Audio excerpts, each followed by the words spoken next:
Good evening बेटा, good evening.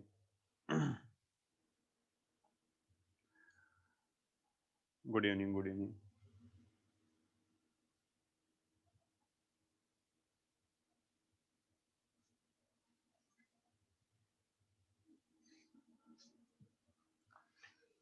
अच्छा बेटा, ये बताओ, आप लोगों को पेपर में कोई डाउट है ही नहीं क्या? गुड इवनिंग बेटा। जो कल पेपर हुआ उसमें आपको किसी को डाउट नहीं है? हाँ बेटा, पता है मुझे, 4 बच्चों ने सेंड कर दिए, वो तो मुझे पता है।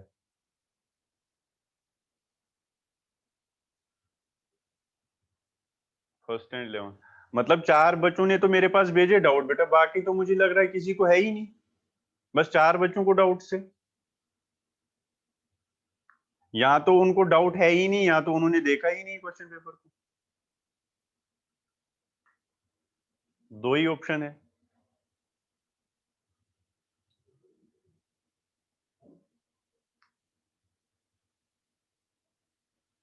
चलो सुनो अब।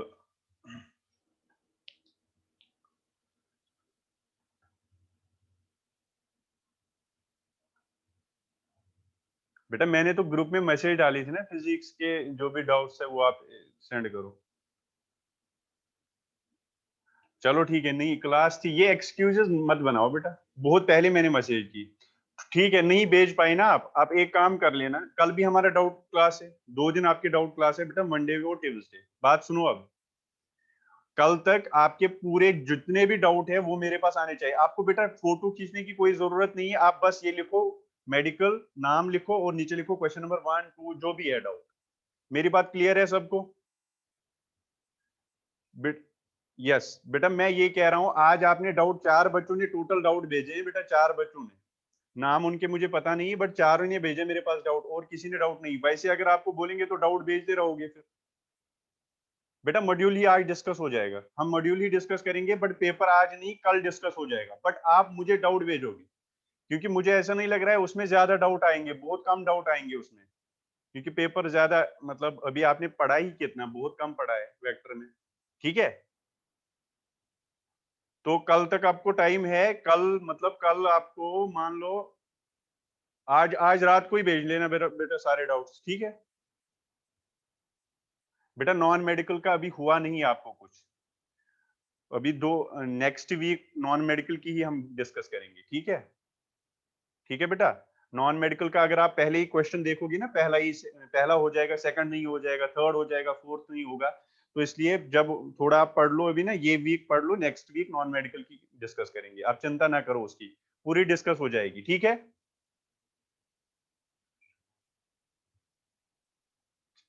जब अलग हो जाएगा तो कोई दिक्कत नहीं है, फिर तो नॉन मेडिकल की अलग ही हो जाएगी, इसमें क्या दिक्कत है? बट बेटा मेडिकल में नॉन मेडिकल वाले भी बैठ जाओ, अच्छी बात है। अभी अगर मेडिकल की बुकलेट डिस्कस हो रही है ना, तो नॉन मेडिकल वाले भी उसको देखें, बढ़िया है, उसमें भी कुछ क्वेश्चंस नॉन मेडिकल के बुकलेट में भी आप मिलेंगे।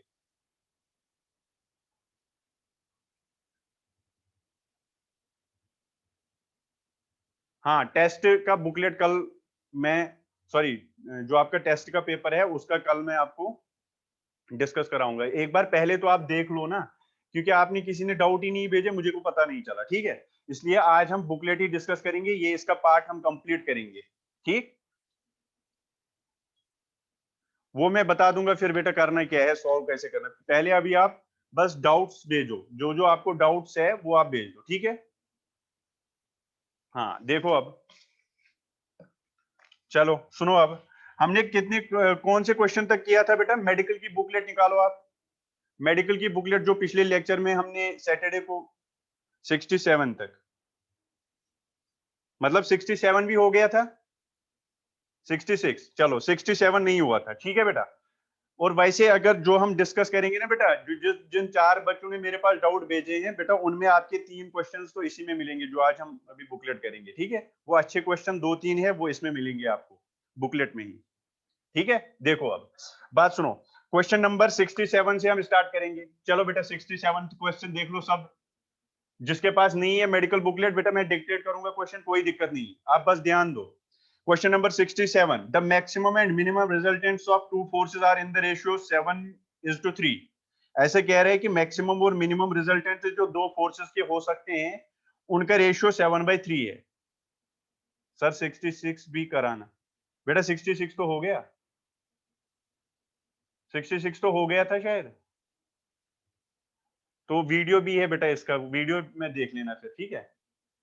हाँ, उसमें 5 मिनट 2-4-5 मिनट लगेंगे। अभी 67 पे ध्यान दो, वो यूट्यूब पे वीडियो मिलेगा बेटा, उस पे देख लेना। 67 तो करा, 66 हो गया। The maximum and minimum resultants of two forces are in the ratio. देखो बेटा, मैक्सिमम फोर्स कितना हो सकता है, A+B। देखो इस कंसेप्ट पे कितने क्वेश्चन बन रहे हैं आपको। मैक्सिमम A+B होता है और मिनिमम कितना होता है, दो वेक्टर का सम, A-B, ठीक है। और उसका रेशियो दे रखा है बेटा आपको 7/3, ठीक। और the ratio of the forces is, अब आपको ए और बी का रेशियो निकालना है। तो आप इसको सॉल्व कर सकते हो। ये आएगा 3A + 3B is equal to 7A - 7। ठीक है बेटा, सिंपल सी बात है। तो 3A और ये उधर ले जाओ, ये 3B, तो ये 10B आ जाएगा is equal to 7A - 3A, that is 4A। That is A/B जो आ जाएगा बेटा, A/B आएगा 10/4, दैट इज 5/2। तो रेशियो इज 5:2। सही है, सिंपल सा क्वेश्चन है, इसमें कोई दिक्कत नहीं है। क्वेश्चन नंबर 67 हो गया, very good. Question number 68।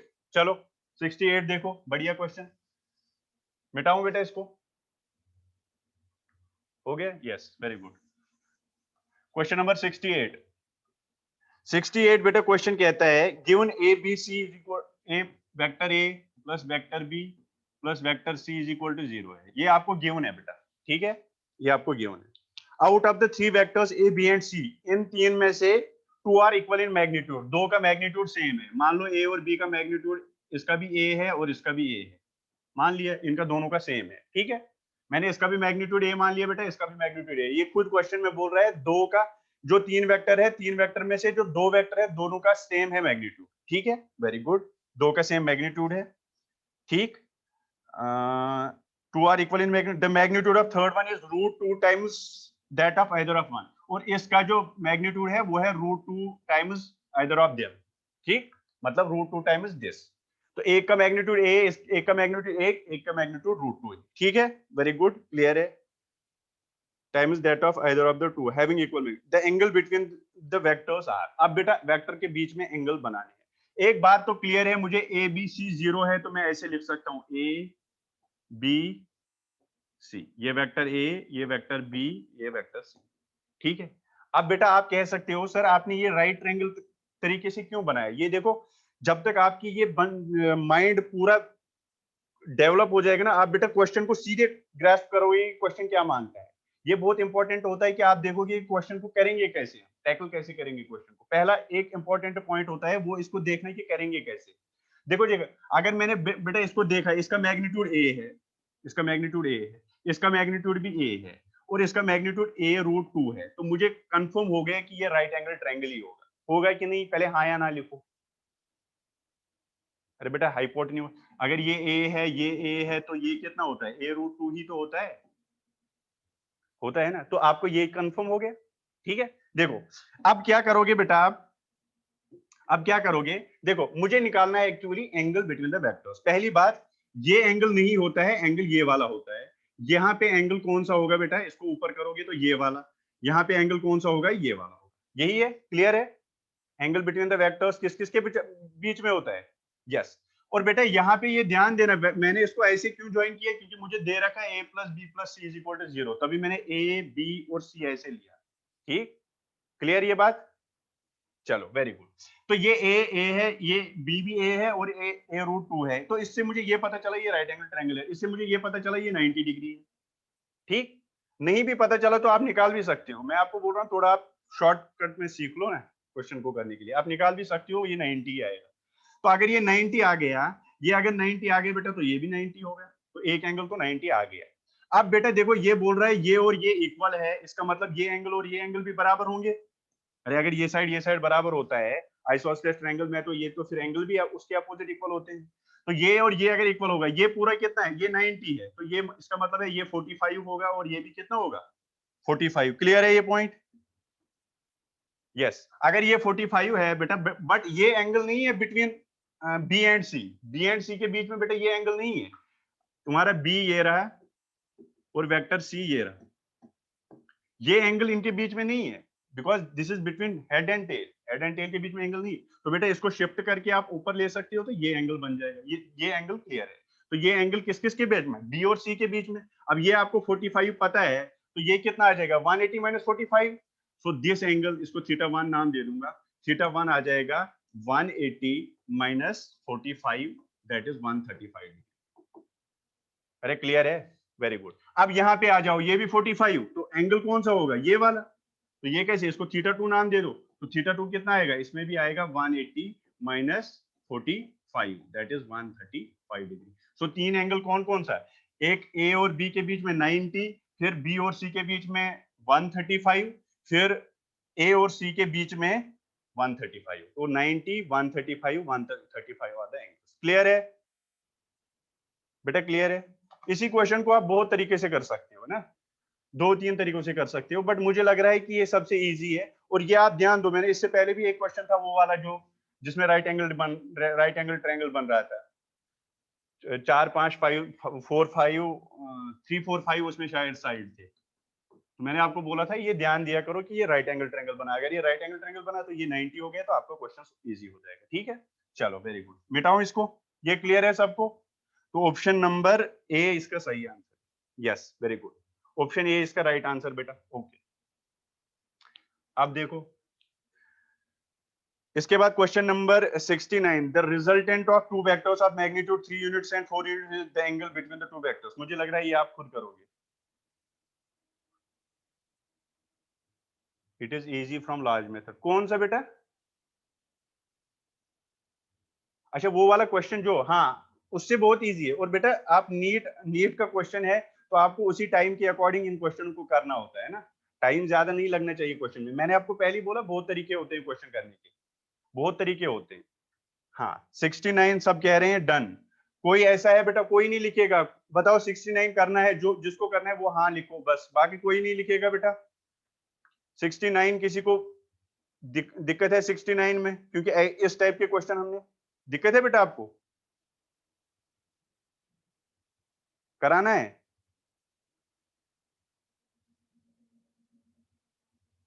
Sir एक बार करा दो, ओके बेटा करा दूंगा, कोई दिक्कत नहीं, चलो ठीक है करा दूंगा। आपकी कैलकुलेशन में थोड़ी दिक्कत हो सकती है, वैसे कंसेप्ट में कुछ नहीं है इसमें। 69 क्वेश्चन, 69 एक नॉन मेडिकल का क्वेश्चन डाउट। बेटा अभी तो ये वाली चल रही है ना डिस्कस, नॉन मेडिकल की जिस दिन करेंगे उस दिन नॉन मेडिकल की सारी हो जाए, सारी क्वेश्चंस हो जाएंगे। ठीक है,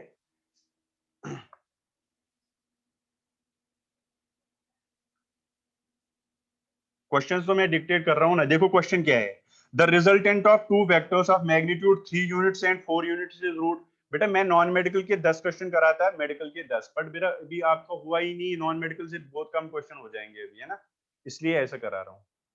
आपके वो नंबर ऑफ क्वेश्चंस वहां पे कम है। Question number 69, the resultant of two vectors, मैं तो डिक्टेट कर रहा हूँ आप सुन सकते हो, the resultant of two vectors of magnitude 3 unit and 4 unit. आपके पास दो वेक्टर है, एक का मैग्नीट्यूड 3 है, दूसरे का मैग्नीट्यूड 4 है, इज 37। इनका रिजल्टेंट जो है, इनका रिजल्टेंट जो है वो है √37। ठीक है, नो प्रॉब्लम, दे रखा है।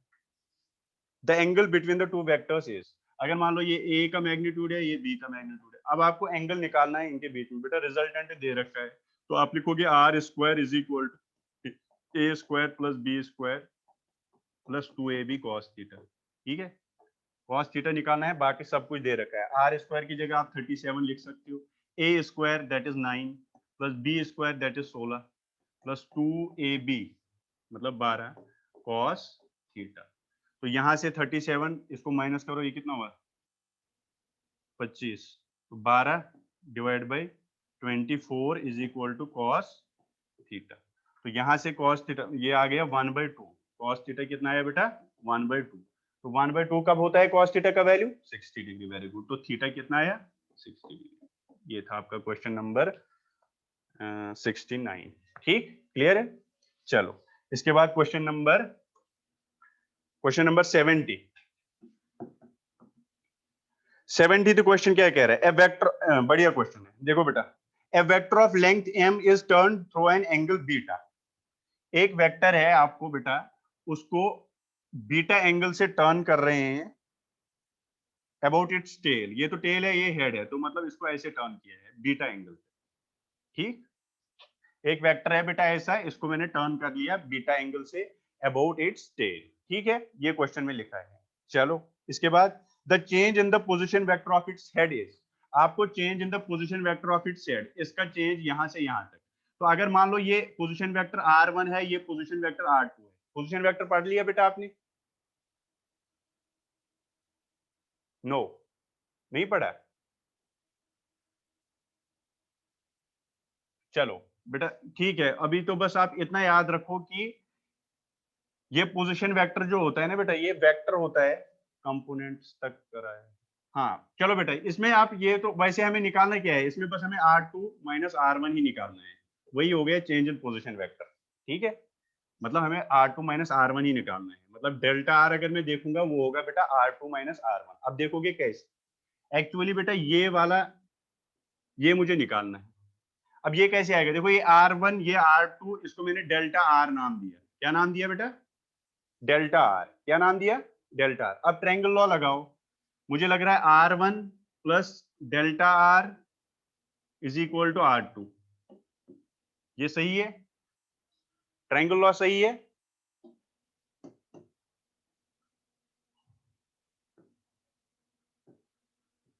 सही है अब? Yes sir, very good. तो यहां से हो तो डेल्टा r किसके बराबर आएगा? डेल्टा r आ जाएगा बेटा r2 माइनस r1। इसी का मुझे मैग्नीट्यूड निकालना है, बस बाकी कुछ नहीं। मैग्नीट्यूड निकालना है, तो मैग्नीट्यूड मुझे मतलब r2 माइनस r1 का निकालना। तो r2 माइनस r1 का अगर आप मॉड निकालोगे बेटा, और मुझे ये भी दे रखा है क्वेश्चन में ही कि वेक्टर का लेंथ जो है ना, इसकी लेंथ m है, इसकी लेंथ भी m है, मतलब m ही रहेगी लेंथ, मतलब इसका मैग्नीट्यूड जो है वो m है, इसका भी मैग्नीट्यूड कितना है बेटा? m। मुझे गिवन है, मतलब मुझे r1 का मॉड जो है ना, r1 का मैग्नीट्यूड वो भी m है, r2 भी कितना है बेटा? m है। अब कर सकते हो क्वेश्चन को, r2 माइनस r1 क्या आएगा? Under root of a square that is m square plus b square that is m square minus 2ab cos theta, क्योंकि माइनस है, वेरी गुड। 2ab मतलब m स्क्वायर कॉस बीटा। बताओ clear है यहां तक? r2 minus r1 का mod निकालना है, वो आ गया under root m square plus m square minus 2m square cos beta. Sir m क्यों लिया? क्योंकि m ही दे रखा है, इसका भी मॉड m है, इसका भी मॉड m है। क्लियर? चलो वेरी गुड। अब देखो बेटा, इसको थोड़ा सॉल्व करेंगे तो ये कितना आएगा? ये आएगा m स्क्वायर कितना हुआ? 2m square minus 2m square cos beta. चलो कोई दिक्कत नहीं है, आगे बढ़ते हैं। तो ये कुछ ऐसा आ जाएगा। सर इसमें मोड क्यों? बेटा वो क्वेश्चन में दे रखा है ना, क्वेश्चन। सर यही क्वेश्चन पेपर में आया था, तो कोई दिक्कत नहीं, आया था तो हो गया क्वेश्चन।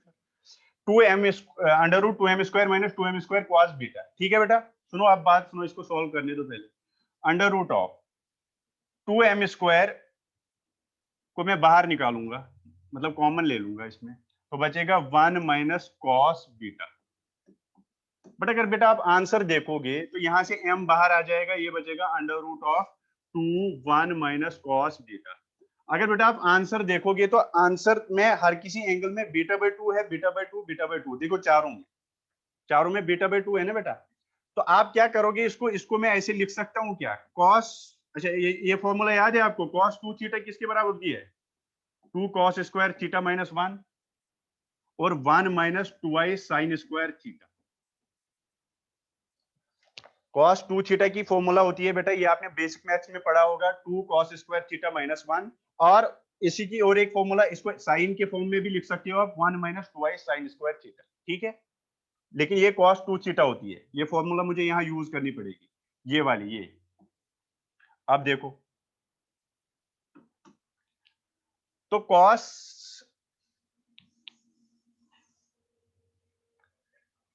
तो मैं ऐसे लिखूंगा, देखो m अंडर रूट ऑफ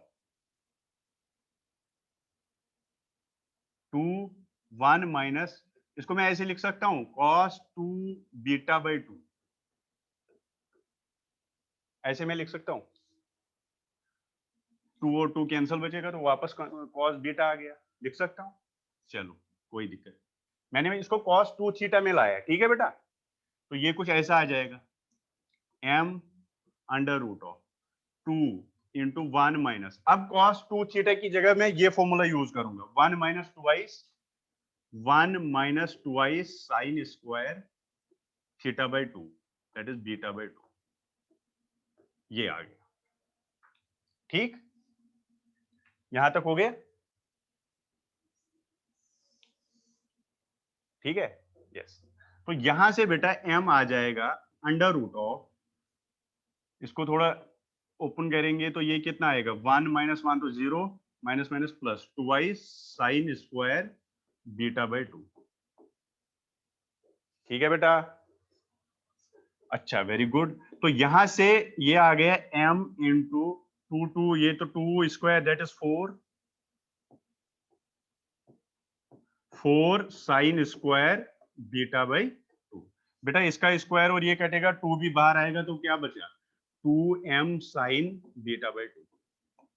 बताओ कोई ऑप्शन है, 2m साइन बीटा बाई 2 पहली ऑप्शन, समझ आया?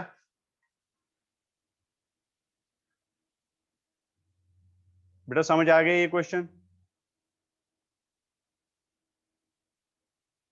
बस ये फॉर्मूला बेसिक मैथ्स में आपने सीखी होगी, cos 2 थीटा, कभी कभी हम 2 cos स्क्वायर थीटा माइनस 1 लिखेंगे और कभी 1 minus 2 sign square theta. cos कहां से आया, कौन सा cos बेटा, प्लीज रिपीट दिस क्वेश्चन। बेटा cos तो फॉर्मूला से आया ना, a माइनस बी का मॉड करना है। अगर बेटा आपको वो तो वहीं से आ गया ना, पहले ये आपने ये कर दिया नोट डाउन। सर यहाँ 2m स्क्वायर cos थीटा के आगे 2, यस। सुनो, ये कह रहे हैं cos कहां से आया, बेटा रिजल्टेंट किसके बराबर होता है, अगर a माइनस बी आप निकालोगे, उसका मॉड निकालोगे, वही तो रिजल्टेंट आएगा। अगर a माइनस बी करना हो, मतलब a माइनस बी का अगर आपको मॉड निकालना हो तो आप तो ऐसे ही करते हो ना, वेक्टर a माइनस बी का, a square plus B square minus 2ab cos theta, यही तो होता है बेटा। यही से तो फिर हमने आगे शुरू कर दिया, और cos थीटा तो यही से चला है। वेरी गुड, चलो तो a माइनस बी ही तो पूछ रहा है ना, वही तो वो तो मैंने आपको पहले ही बता दिया ना, a माइनस बी ही एक्चुअली निकालना है इसमें। अब दोनों का मैग्नीट्यूड सेम है, दोनों का मैग्नीट्यूड क्या है बेटा, सेम। बस हमें इसी आंसर में चाहिए आंसर, जो मतलब ऑप्शन है, तो इसमें बीटा बाई 2 में है तो मैंने कन्वर्ट कर दिया इसको, 2m sine beta by 2 answer आ गया। क्या दिक्कत है, कैलकुलेशन ही तो है, और कुछ खास नहीं है इसमें। चलो इसके बाद बेटा क्वेश्चन नंबर 71, बताओ ये कराना है, यहाँ हो गया 71, डन हो गया सर। कोई है जो बोलेगा ये सर ये भी कराना है, डन डन डन। चलो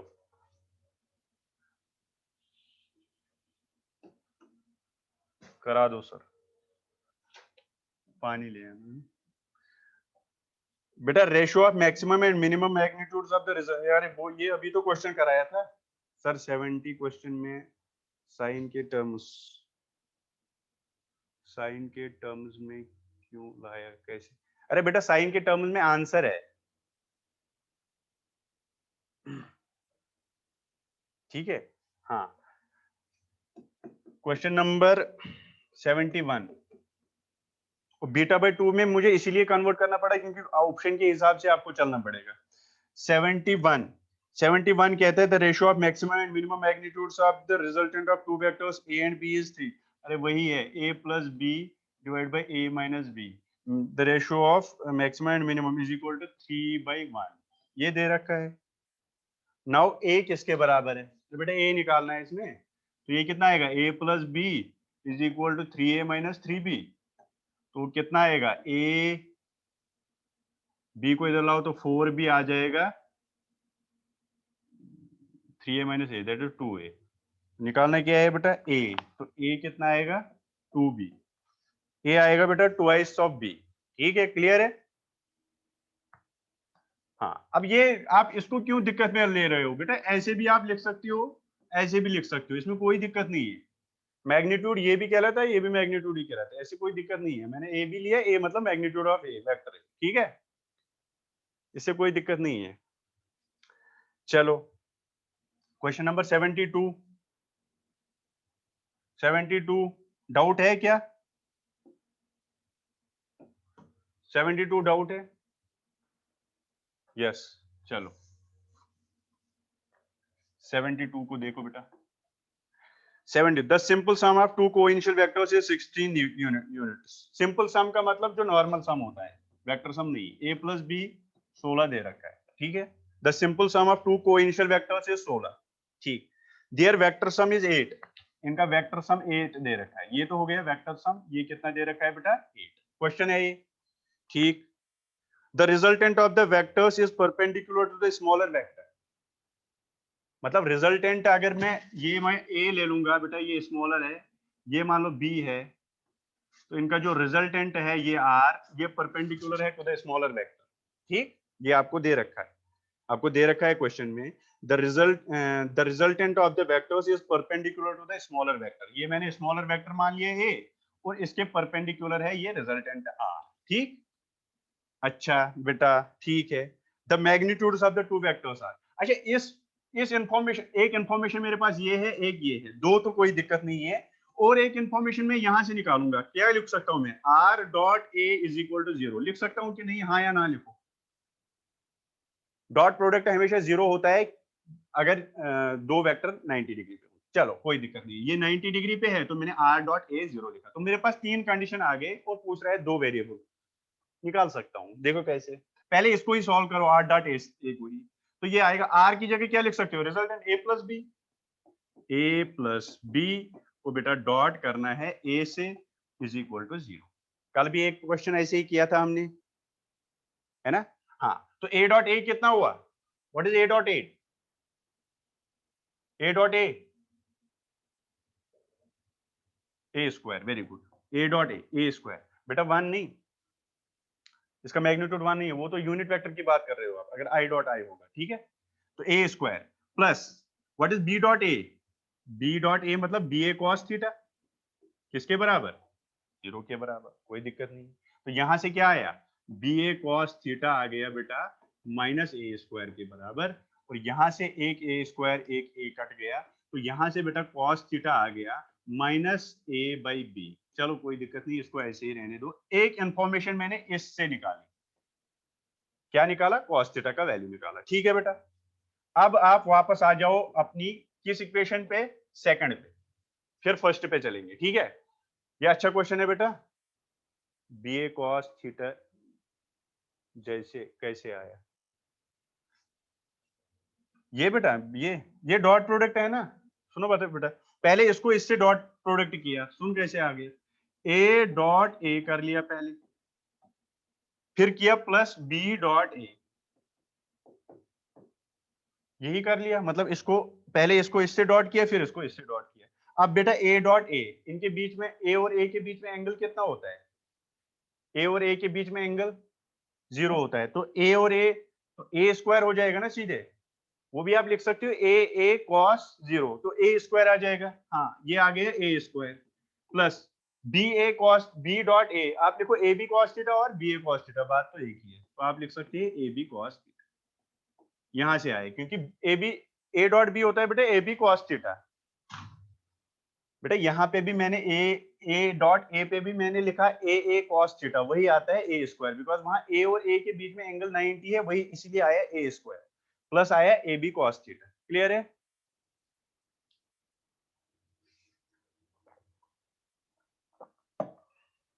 ठीक है, चलो।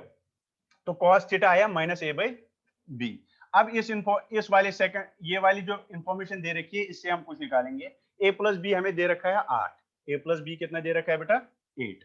तो मैं लिख सकता हूं ए स्क्वायर रिजल्टेंट का square is equal to A square plus B square plus 2ab cos theta. लिख सकता हूं बेटा, वेक्टर सम तो ऐसे ही होता है, इनका मैग्नीट्यूड। अब r आपको दे रखा है 8, तो आप लिख सकते हो 8 का square is equal A square पता नहीं प्लस बी स्क्वायर पता नहीं plus 2ab, but cos theta मुझे पता है कितना, माइनस a बाई बी। अरे क्लियर है?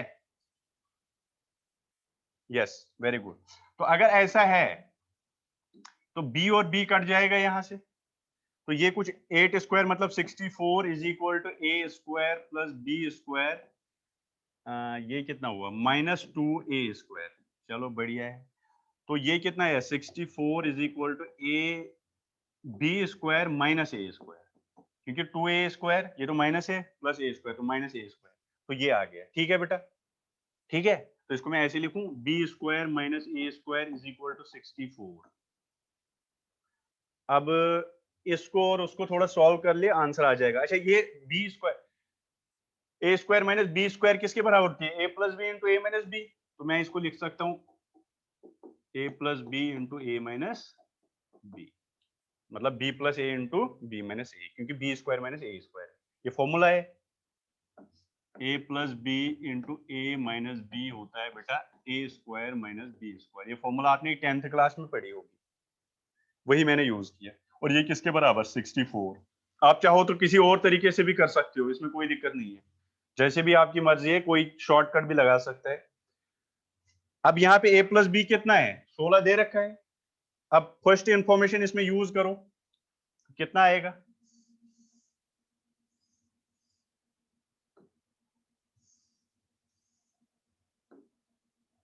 तो ये यूज करो बेटा, b प्लस ए, यहाँ a प्लस बी की जगह 16 लिख सकते हो आप। फिर क्या आएगा, b minus a into b minus a, ये किसके बराबर, 64। No problem. तो यहां से मुझे b माइनस ए आया 64 डिवाइड बाई 16, 4। तो यहां से b आ गया बेटा a प्लस 4, b आया a प्लस 4। इसको पुट करो अब फर्स्ट में, तो फर्स्ट में ये इस वाले इक्वेशन में फर्स्ट इसको मान लो, सेकंड इसको मान लो। अब फर्स्ट में पुट करो इसको, तो अगर आप फर्स्ट में पुट करोगे तो ये क्या बन जाएगा बेटा, a की जगह a ही रहने दो, प्लस b की जगह आप लिख सकते हो a प्लस 4। आपने लिखा a प्लस 4 किसके बराबर, 16। तो ये a कितना हुआ, 2a, 2a is equal to 12, that is a is equal to 6। तो a आ गया बेटा 6। अगर a 6 आया तो b कितना आएगा फिर, 6 प्लस 4 दैट इज 10। तो a 6 unit, b 10 unit. C part.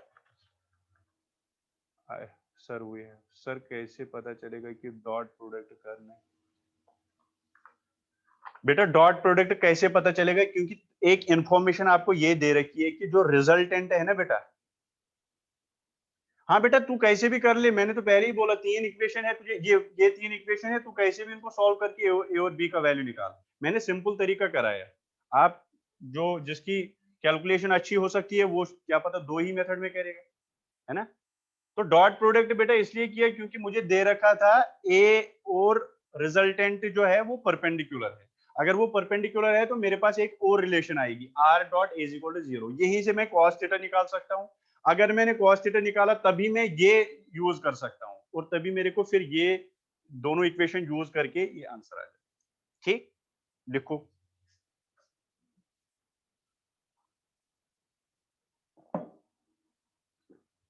चलो 72 तक तो हो गए एटलीस्ट।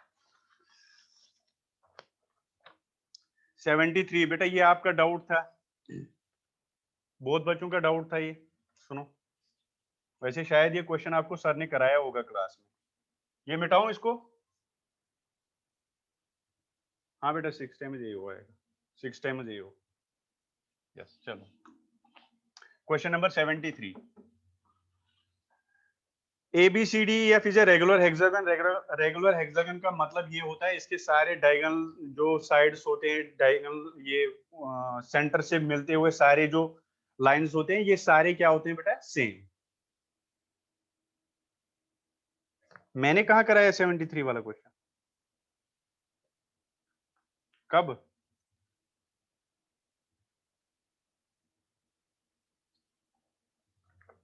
मैंने कराया क्या बेटा इसको, ये इससे पहले कहाँ आएगा, तो फिर क्यों बोल रहे हैं।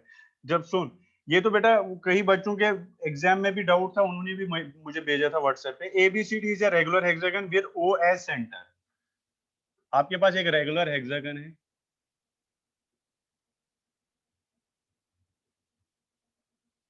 ये मैंने रेगुलर हेक्सागन बनाया, ठीक है। चलो बढ़िया, ये इसका सेंटर है O। मान लो ये है A B C D E F। ABCDF is a regular hexagon with point O as center. The value of, किसका वैल्यू निकालना है मुझे, मैं लिखूंगा यहाँ पे AB vector plus AC plus AD plus AE plus AF, ये मुझे निकालना है, ठीक है। कहीं बच्चों ने किसी तरीके से निकाला होगा, कहीं ने किसी तरीके से निकाला होगा, कोई दिक्कत नहीं। मुझे एक्चुअली क्या है, AB तो ये वेक्टर हो गया, फिर AC वेक्टर तो ये वाला वेक्टर हो गया, फिर AD तो ये वाला वेक्टर हो गया, फिर AE तो ये वाला वेक्टर हो गया, फिर जोड़ना है मुझे AF, that is this vector, ठीक, यही है बेटा। चलो कोई दिक्कत नहीं। और यहाँ पे ये सेंटर, ये रेगुलर हेक्सागन है ना, आप इसको ऐसे मिलाओगे ना, ये सारे इसके सेंटर से पास करेंगे, ठीक ठीक। सुनो, ये सेंटर ओ है, ये रेगुलर हेक्सागन है, सारे सेम है सेट्स, ठीक है। अब बेटा देखो, ए बी कहाँ है, इसको ए बी रहने दो प्लस। अब मुझे ए सी चाहिए, बात सुनो बेटा, ए सी ये है ना, ये तो ये है, ये वाला ए सी यही है।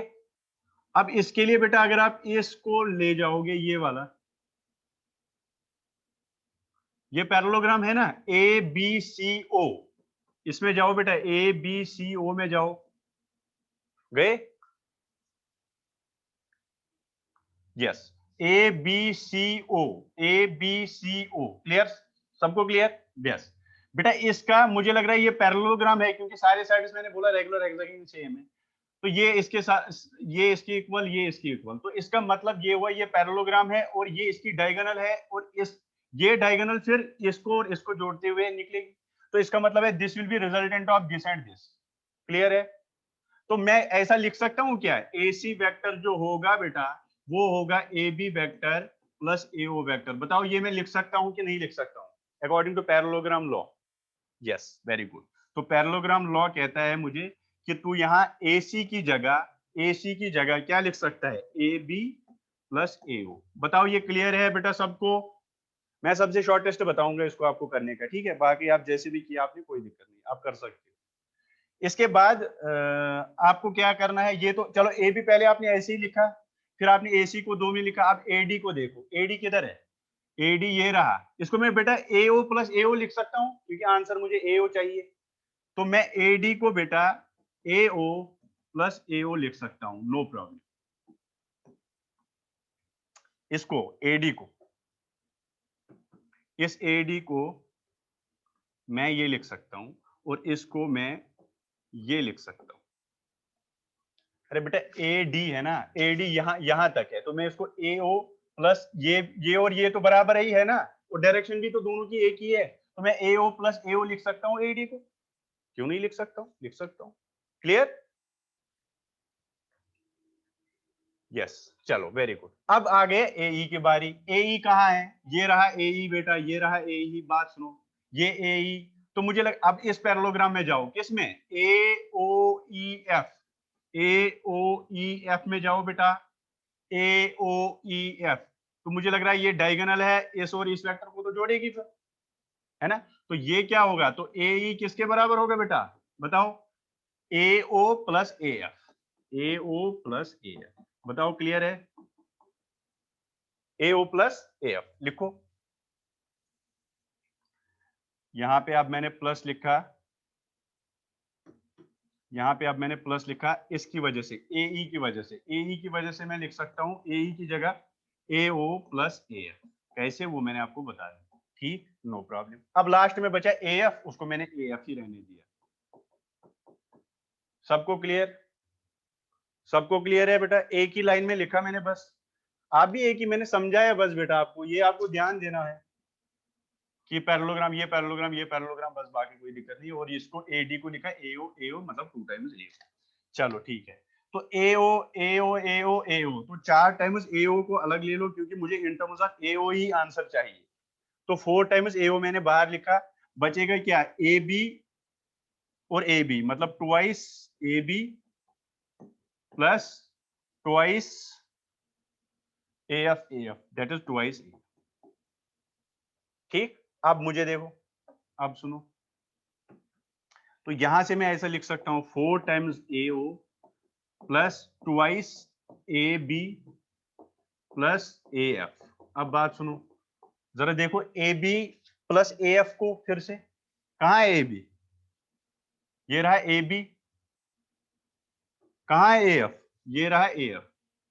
हो, अगर आप इसको ध्यान से देखोगे, ये और ये इनका रिजल्टेंट तो यही है, तो मतलब AO है इनका रिजल्टेंट कि नहीं है बेटा? Yes, very good. तो मैं ऐसे लिख सकता हूं 4 टाइम्स AO प्लस 2 टाइम्स, इन दोनों की जगह मैं लिख सकता हूं, देखो इसका और इसका रिजल्टेंट ये है AO, मैं लिख सकता हूं AO that is 6 times A।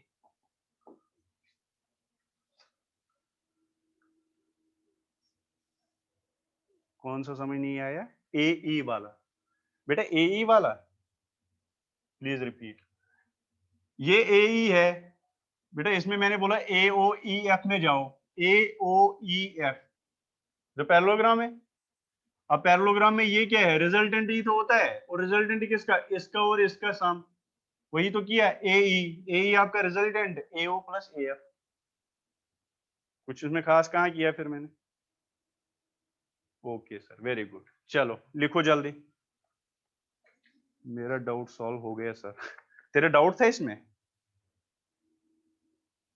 बेटा मैंने कहा ना, इसके सारे साइड्स, ये जो ये है ना, ये सारे इक्वल होते हैं, इसको रेगुलर हेक्सागन बोलते हैं।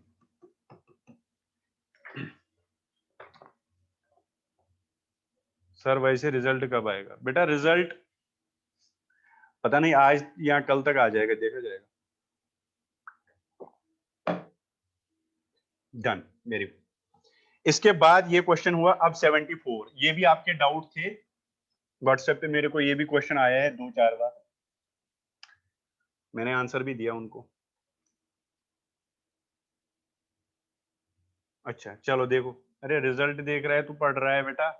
देखो 74, for the 3 vectors the magnitude this, आपको एक वेक्टर ऐसा है, इसका मैग्नीट्यूड 1 है, एक वेक्टर इधर है इस साइड, इसका मैग्नीट्यूड 2 है, और एक साइड इधर है, इसका मैग्नीट्यूड कितना है? 4 है। ये दे रखा है। अब आपको निकालना क्या है? Vector A minus B minus C. बेटा माइनस बी करना है तो बी को सीधे उल्टा करो, लास्ट स्लाइड, जल्दी कर ले बेटा, स्क्रीनशॉट ले ले। अब हो गया?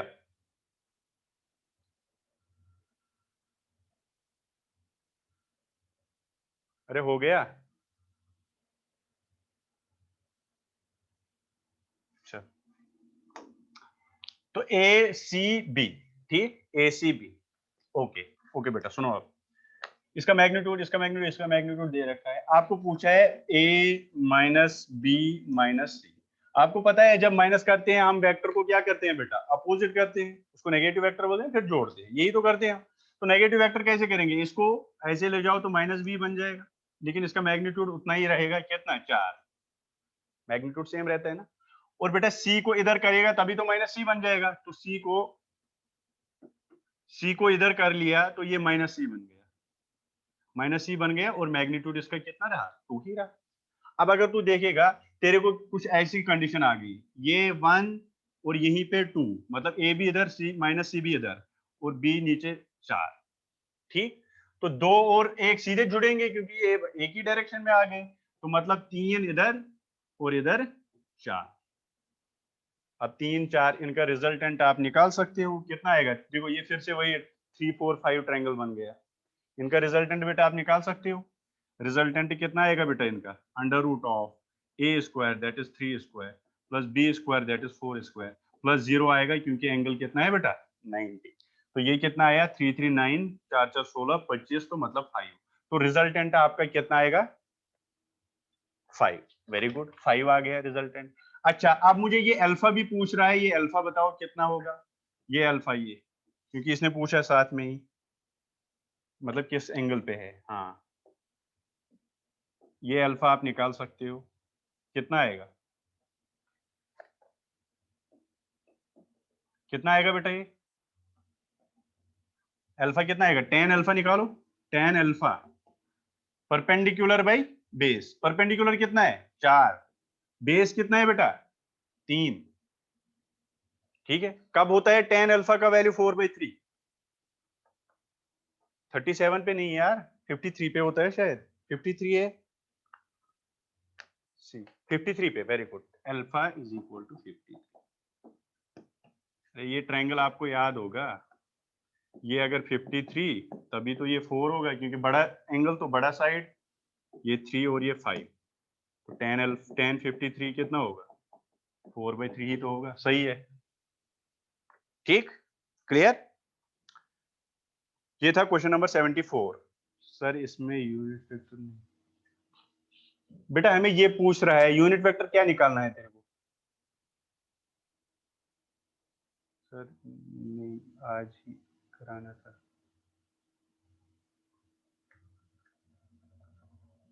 सर ने आज ही कराया था ये question.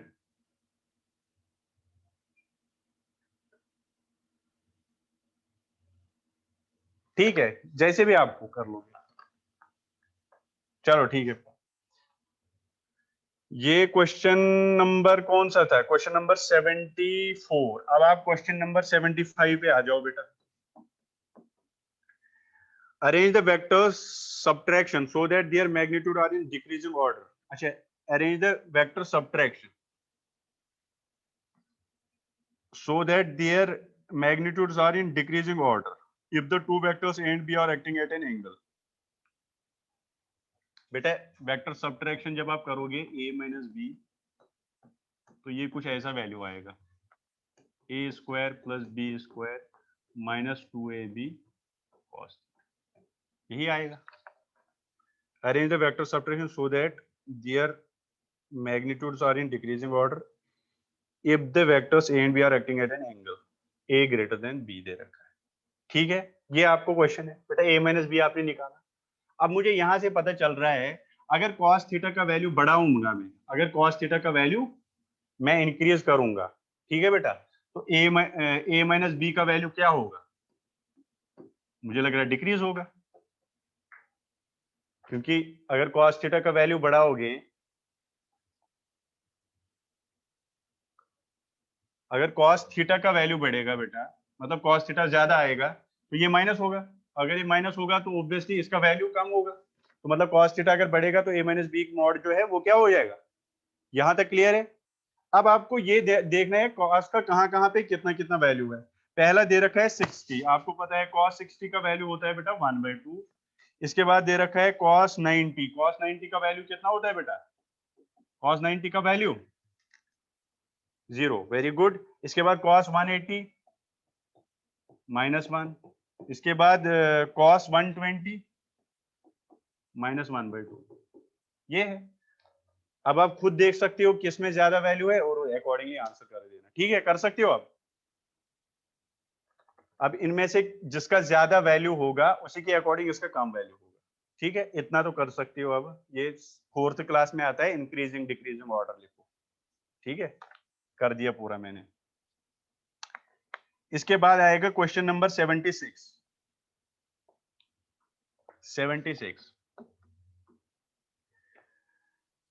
If the angle between two vectors of equal magnitude is theta, बेटा ये क्वेश्चन रिपीट है, मान लो रिपीट ही है, जो आपने क्वेश्चन नंबर 70 किया था, देख लो वैसा ही कि वैसा क्वेश्चन है।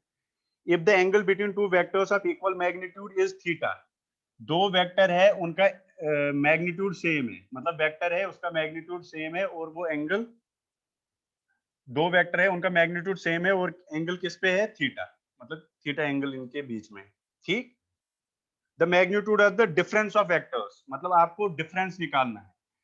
अगर इसका मैं नाम रखूंगा कुछ, मतलब मान लो ए वेक्टर मान लो, इसको बी वेक्टर मान लो, मैग्नीट्यूड ए का पी है बी का भी पी है, तो मुझे डिफरेंस का मैग्नीट्यूड निकालना है, ए माइनस बी मॉड निकालना है, यही पूछा है देखो। The magnitude of difference of vectors is, difference of vector का मॉड निकालना है, मैग्नीट्यूड निकालना है, किसके बराबर होता है बेटा, A square plus B square minus 2ab cos theta. But A क्या है यहाँ पे, पी स्क्वायर प्लस ये भी क्या है बेटा, बी का भी क्या है मैग्नीट्यूड, पी ही है, तो P square minus 2ab that is P square cos theta, इनके बीच में थीटा है। क्लियर है? ठीक बेटा, सेम क्वेश्चन है, सेम क्वेश्चन है वही, बस देखो वो सेम हो जाएगा वही, बस यहाँ पे P है वहां पे M था, बाकी कुछ नहीं है, बस यहाँ पे थीटा है वहां पे बीटा था, B आंसर होगा। B क्या है, 2p sin theta by 2, yes बेटा यही होगा। और ये वैसे आपको याद भी रखना है, अगर दो वेक्टर का मैग्नीट्यूड सेम होगा उनका डिफरेंस कितना होता है, 2, जो उनका magnitude 2a sin theta by 2। चलो तो बेटा वही करोगे, कर लोगे इसके बाद ये, यहाँ करा दूंगा, चलो करा दूंगा आपको, एक बार और क्लियरिटी आएगी जिसको दिक्कत थी। तो ये आएगा 2p square minus 2p square cos theta. तो ये यहाँ पे बेटा p स्क्वायर बाहर आ जाएगा, तो p बाहर आ गया तो बचेगा 2b, बाहर निकाला तो 1 माइनस cos थीटा। बट मुझे आंसर थीटा बाई 2 में दे रखा है, किस में दे रखा है बेटा, थीटा बाई 2 में। तो मैं भी कोशिश करूंगा इसको थीटा बाई 2 में कन्वर्ट करने के लिए, तो मैंने लिखा p under root of 2 1 minus cos theta, theta की जगह मैं लिख सकता हूँ ट्वाइस थीटा बाई 2, लिख सकता हूँ ना, 2 कटेगा वैसे ही थीटा बन जाएगा। तो ये कितना आएगा, p under root of twice 1 minus cos 2 theta, cos 2 theta लिख सकता हूँ मैं 1 minus twice sine square theta, sine square theta, but theta यहाँ पे थीटा बाई 2 है बेटा, सही है। तो यहाँ पे क्या आ गया, p under root of 2 1 minus 1 that is 0, और ये ऐसा आएगा 1 माइनस 1 प्लस, गड़बड़ कर ली ना,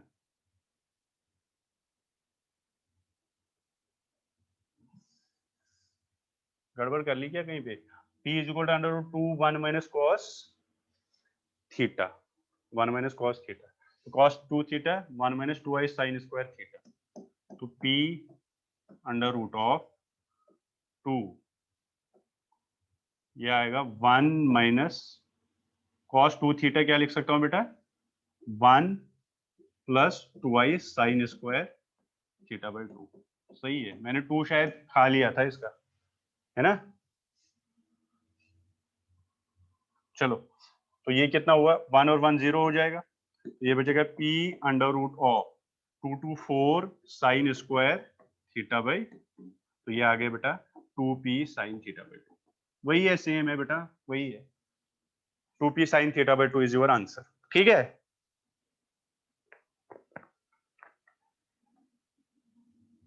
क्लियर है? अरे सो तो नहीं गए सबके सब?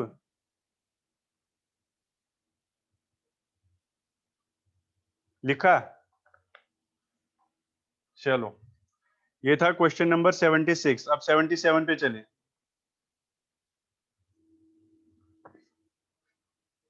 क्रिस्टल क्लियर, अरे क्या बात है, क्रिस्टल क्लियर हो गया। 77th क्वेश्चन, 77 77 क्या, if three vectors p q r related as, three vector ऐसे रिलेट किए हुए, पी माइनस क्यू आपको दे रखा है r vector, and p minus q is equal to r, and p minus q is equal to r, then the angle between the vectors p and q is, कराना है क्या, then the angle between the vectors is, इसको लिखो, इस वाले को मैं लिखूंगा तो रिजल्टेंट का square is equal P square plus Q square plus minus 2pq cos theta. ठीक, अब आर स्क्वायर की जगह p minus Q, p minus Q का square is equal to P square plus Q square minus 2pq cos theta. तो ये आ जाएगा P square plus Q square minus 2pq is equal to P square plus Q square minus 2pq cos theta. P Q minus ने minus को भी मार दिया, ठीक है, बचा 2pq, 2pq, 2pq, तो cos theta is equal to 1, cos theta is equal to 1, तो थीटा इज इक्वल टू 0 आएगा, ए पार्ट। वेरी गुड, सही है।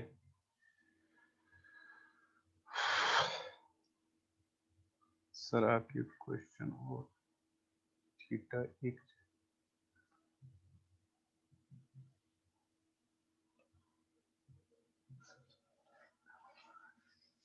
चलो बेटा, क्या बात है। चलो आज के लिए बेटा इतने ही है, ठीक है। 78 क्वेश्चन से कल, बट कल हम बेटा पेपर वाले करेंगे, ठीक है। अभी आप पेपर के जो भी आपके, आप क्या कर लेना, सुनो फिर से मैं कहूंगा, आप ऐसे लिखोगे क्वेश्चन नंबर और नाम भी लिखना।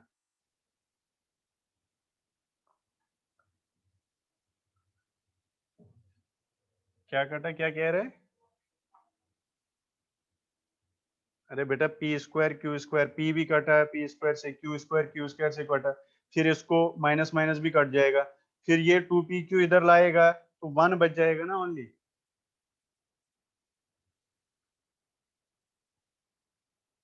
अब इसमें क्या दिक्कत है? इसमें कुछ दिक्कत नहीं है, तू कर सकता है, इसको देख लेना, इसको कर सकते हैं। 80 क्वेश्चन, हाँ बेटा अभी वो नेक्स्ट लेक्चर में करेंगे। सुनो बात, आप क्या करोगे, क्वेश्चन नंबर लिखोगे जो आपके कल डिस्कस हो जाएंगे पेपर के।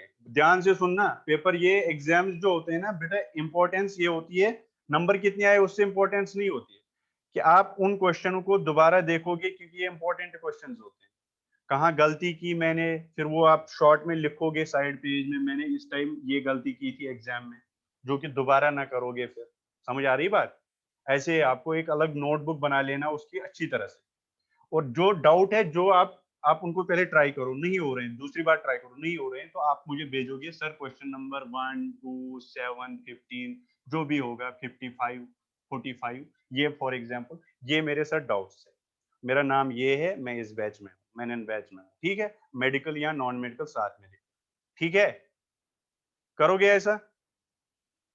और मॉड्यूल के डाउट्स तो आप भेज सकते हो, कोई दिक्कत नहीं है उसमें भी, बट मैं मॉड्यूल तो पूरा डिस्कस ही कराऊंगा यहाँ पे, क्योंकि दो दो लेक्चर लग रहे हैं ना बेटा आपके, पूरा यहीं पे डिस्कस हो जाएगा, जैसे हमने अभी कर लिया इतना इतना हो गया आपका, यहाँ डिस्कस भी हमने कर लिया, ठीक है। नॉन मेडिकल में क्वेश्चन नंबर ऑफ क्वेश्चंस कम है, वो जल्दी हो जाएगा, वो कोई टफ नहीं है नॉन मेडिकल की। ओके, जिसमें भेजे कोई दिक्कत नहीं है बेटा, मुझे एक बार आइडिया मिल जाएगा ना, जो कॉमन डाउट्स हैं वो मैं सारे डिस्कस करूंगा, वैसे सारे भी कर सकता हूँ, वो तो 1 घंटे में हो जाएंगे, क्योंकि टफ क्वेश्चन होते नहीं। ओके ओके बेटा, ठीक है, चलो पढ़ाई करते रहना, ठीक है। ओके, थैंक यू, मिलेंगे कल, थैंक यू वेरी मच।